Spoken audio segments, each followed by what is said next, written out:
Meanwhile, a three-day joint retreat for the executive and parliament chaired by President William Ruto has kicked off today in Naivasha.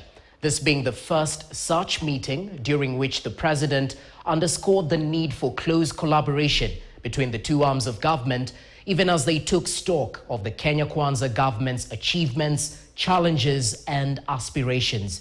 During the meeting, majority leaders from both houses of parliament urged the cabinet secretaries to make good use of parliament and articulate and publicize government agenda. Ken Gashuhi with the details. Monday morning, President William Ruto arrived in Naivasha, accompanied by cabinet secretaries, principal secretaries, members of parliament and senators for one of its kind and first ever joint meeting. Going into the future, we are going to have at least every year a meeting like this. And so that we can together look at where we are, where we need to go, and how we get there. During the meeting, the president took issue with a section of MPs who claimed not to be aware of the 2,500 jobs advertised by the government for Kenyan nurses in Saudi Arabia, even as he revealed that only 500 nurses had qualified for the jobs. Nani alikatazwa kupeleka 20 ama 30? Ati hamjaambiwa? Mnataka kuambiwa na nani? Kwani amsomi gazeti? Na saa ile mimi naongea mnafikiri mimi naongea hewa? Ruto further revealed that the Kenyan government was inching closer to ink a deal that would see 250,000 Kenyans secure various jobs in Germany by June this year. Any serious leader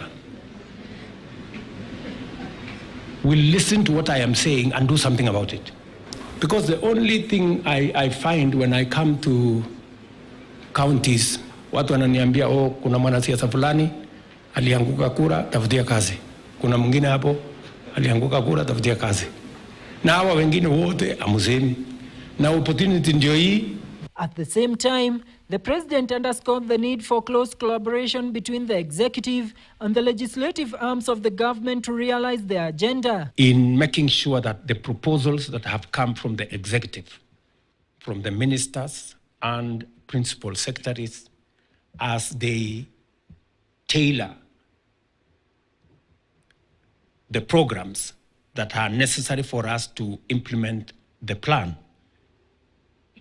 and proposing budgets for it, Parliament have done their bit.